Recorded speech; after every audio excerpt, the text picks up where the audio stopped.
Hi, welcome to Avi's Kosher Kitchen. I'm your chef and host, Avi, and today I have an American classic for you. We've got the kosher version for you, and it is awesome. We're talking about sliders, those nice, small, little square hamburgers on those slider buns and all like that. We've got the glot kosher version of it, thanks to our friends at Whole Foods. Now, before I begin, I want to, of course, say l'chaim. I've got a nice beer here, because what goes better with a burger than a beer? So let's say l'chaim to everybody. Baruch atah Adonai Eloheinu melech haolam shakol niyah b'baro. Oh, by the way, it is an American beer too. So we're 100% patriotic. This is going to be a perfect recipe, by the way. 4th of July, the big game, something for the kids, a Sunday afternoon, and you don't need a grill for this. In fact, you don't want to put this on the grill. You're going to do this on a griddle, and I'll show you about that in a minute.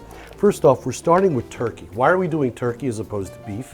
Well, turkey's a nice, leaner alternative to beef. It's a meat that once it's cooked, it's going to be able to take flavor. And I've got different sauces to put on it, which gives you a great variety so that everybody can kind of customize their own slider for them. And turkey is the perfect meat for this. By the way, this meat from Whole Foods is turkey, organic, free range, all sorts of great stuff, full of nutrients and not full of the antibiotics and the growth hormones and all that other stuff. Now I've got 2 pounds of beautiful ground turkey. We're going to season this up very, very gently because, again, we want our sauces to give it the flavor, not over season the meat. Got some kosher salt, got a little garlic powder, just a little bit, and then I've got some brown sugar.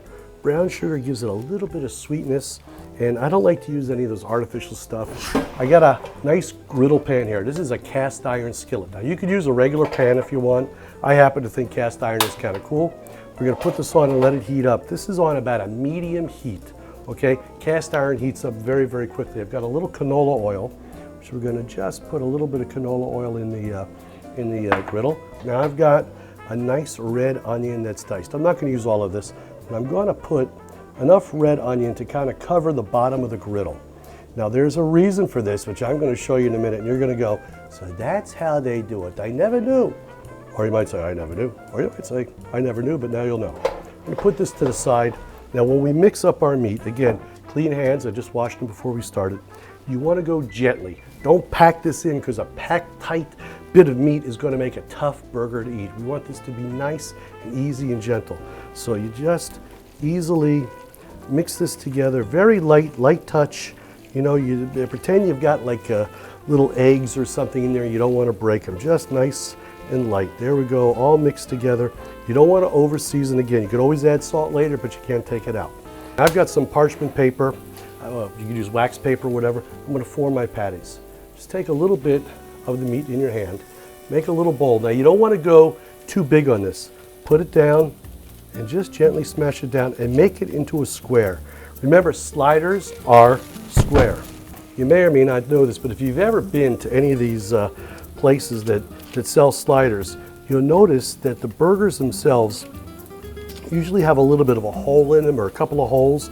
Okay, that they do, it's all processed meat and stuff like that, but that keeps the burger from plumping up too much. It keeps it nice and flat. So what we do is just take your finger, like that, just a little indentation right in the middle. It's going to keep it from plumping too much, okay? Now we take our sliders, okay, and here's the thing with the sliders. They go right on top of the onions, okay? That's one of the key secrets when you're doing a slider. You don't want it directly right on the pan because the onions sort of gives it a bit of a steam in there. And that steam flavor really is what makes a slider a slider.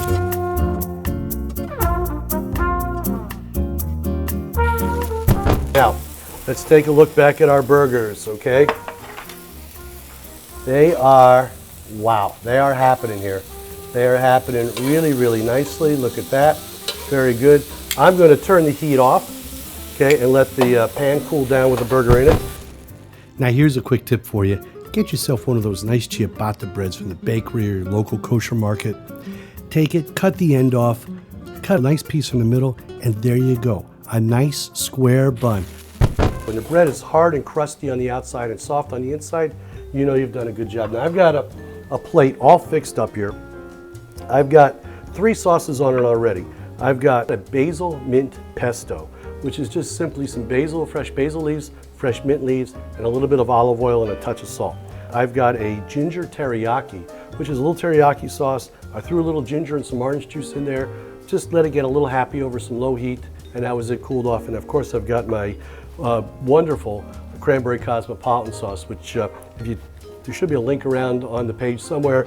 Anyway, it'll take you in how to make that. So there you have it, my take on a Cold Foods turkey slider. They're delicious, they're wonderful. A little bit of that Cold Foods beef fry right on top. Your kids are gonna absolutely love this. And by the way, the Cold Foods turkey is OU and CHK certified. And the best part is, it's OU better eat this because it is really so good. So until next time, I'm Chef Avi saying l'chaim and happy eating.